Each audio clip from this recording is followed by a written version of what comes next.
The MVP award is interesting. It's more so now which quarterback had the best season because in the past 20 years, only 3 non-quarterbacks have won the award. But it's also become about narrative, not quite as much as the NBA, but the media loves nothing more than an MVP with a great story. But also, nobody loves giving the award to the same person twice in a row, as we're always looking to celebrate someone new. And we had some great quarterback play this year that had some great stories to go along with it. Matthew Stafford was beloved in Detroit and played for a bad team for 12 years and finally gets his first real shot to be competitive and prove he can win and not just be a stat patter. Well, Stafford went on to throw for 50 touchdowns and led his team to a 12-win season and won a very tough NFC West division. But he didn't win. Tom Brady was out of the Belichick Patriot way and won his first Super Bowl, and in his 44-year-old playing season, he threw for 43 touchdowns and the most passing yards in the NFL with over 5,300 yards, while also finishing first in his division with 13 wins. This would have made him the oldest MVP in NFL history by 7 years. A great story, but he didn't win. Aaron Rodgers won the MVP this last season, as many of us know, but nobody wanted him to. Rodgers was painted by the media as being a diva. He was outspoken about not being vaccinated and accused of misleading the entire NFL of his status when he told them he was immunized. He didn't show up for his team during the offseason, and they had no idea if he would request a trade, retire, or simply hold out. He was not going to take a pay cut and screw over his entire team, and it came to the point where a longtime NFL reporter, who, mind you, has a vote for the MVP, says he would never vote for Rodgers because he was a, quote, bad guy. And like I said earlier, we don't like to give the award to the same person twice. We love a guy with a good story, and Aaron Rodgers fit neither of these criteria, even though the other two did and had MVP-like seasons. But Rodgers won, and frankly, it wasn't even that close. So, how do you win an MVP that nobody wants you to win?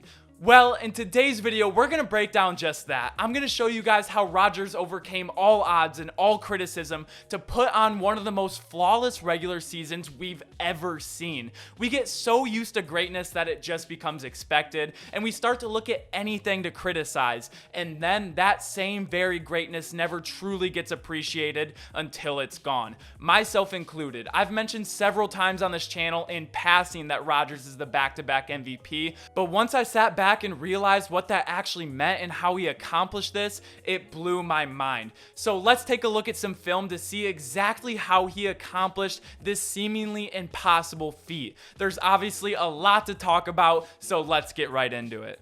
But his MVP tear didn't start out in week 1, and with all the drama, the media people had to be thrilled about this performance because frankly, he played terrible. The Saints had his number all game long. He looked razzled, he just didn't look like himself, and he threw for 2 interceptions in this game, which isn't unheard of, but looking back on things when he only had 4 interceptions on the entire season, that means in his last 17 games, he only threw for 2 additional interceptions. So, didn't start out hot week 1, but week 2 is when everything started to come together, and we're going to see the first reason and why he won the MVP.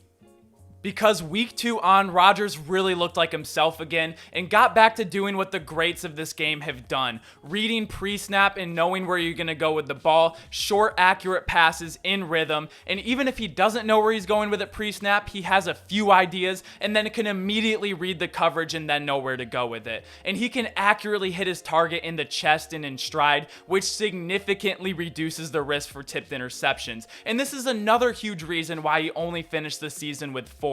And since he can throw from any arm angle, he's also able to deceive defenders with not only his eyes, but with his body too, which makes the receiver even more open while also not sacrificing any accuracy. And also having this unspoken connection with his receivers, so pre-snap, they're not confined by the limitations of the route tree. Rather, they can always target open space or adjust the route completely based on their alignment or the leverage that the defense is showing. And he can do this and make these throws so consistently for 4 quarters and for an entire season, as we saw the last 2 years, and frankly throughout his whole career.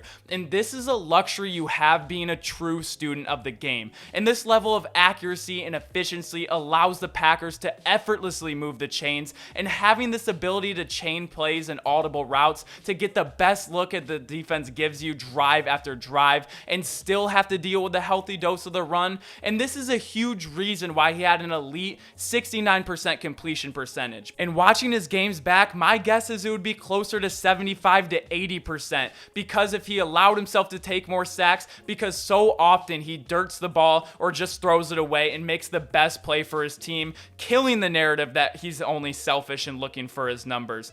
But even all of this alone isn't why he won the MVP, even though it certainly helps. But let me show you the second reason why he was able to beat out these other great quarterbacks that were statistically brilliant and also had great stories. The second reason he won MVP is because he can make every throw imaginable, and pay close attention because there's a key difference between throwing the ball anywhere on the field. That's arm talent and arm strength. But he can throw it anywhere on the field at any time, no matter how his feet are set, what his arm angle is, who's around him, and most impressively, how tight the window is. That's what truly makes him an alien. So as we check out some of these plays, watch out where his feet are set, the arm angles, and how tight these windows are. It doesn't matter if he's rolling out to the right, he's going to find Davante Adams on the complete opposite side of the field to the left. And what makes this more impressive is the difficulty of these throws. As they increase, they are right on the money. Even higher risk of tip passes and interceptions, double clutching, put it into tight windows. And when we normally see quarterbacks with highlights like these, and mind you, these are all from the 2021 season, we think of guys like Brett Favre. Well, Brett Favre was throwing 30 plus interceptions a year. And Aaron Rodgers, his ability to only throw 4 interceptions is what makes him an alien. But this isn't even what made him MVP, because other players can make these insane throws from time to time. He's a Ferrari that can hop into the tightest gear and outrace everyone on the straightaways. But like we saw earlier, he knows how to throttle it down and become an old reliable Honda Accord, and is just okay going slow and steady.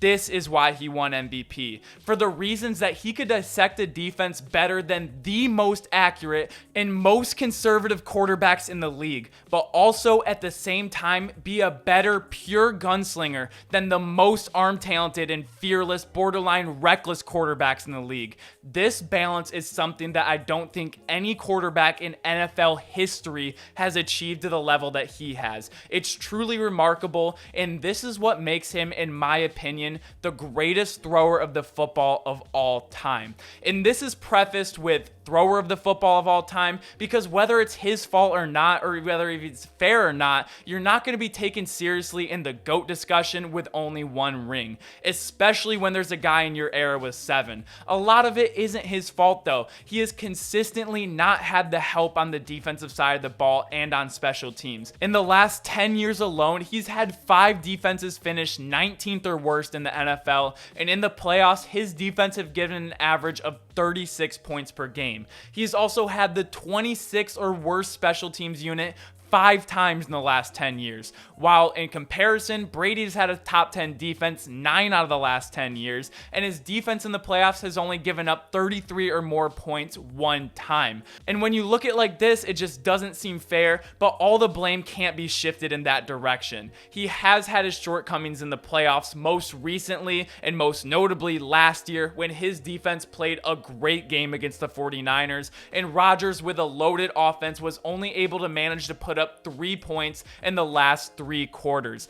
And these two things combined, in my opinion, are the things that are holding him back from being in that discussion. There's no doubt that is almost identical to the age-old LeBron versus MJ discussion, and the Warriors with KD, and the 2011 meltdown against the Mavs is Aaron Rodgers' defense and the past year against the 49ers in the playoffs. But that's just a bit of a side tangent. This was more about the regular season, because at the end of the day, it is a a regular season award the MVP is. And he won it over some amazing players who had spectacular seasons. But his ability to only throw 2 interceptions in the last 17 games and make all the plays routine and remarkable at such a consistent level is exactly how you win an MVP when nobody wants you to. But let me know what you guys think. If you like this video, go ahead and leave it a like. Make sure to comment down below what you think about Aaron Rodgers and the season he had and if he deserved MVP, because even though there was people flat out not voting for him because they didn't like him, he still won it in an absolute landslide. And make sure to subscribe if you enjoy daily sports content. Thank you guys so much for watching, and as always, I will see you all tomorrow. Peace!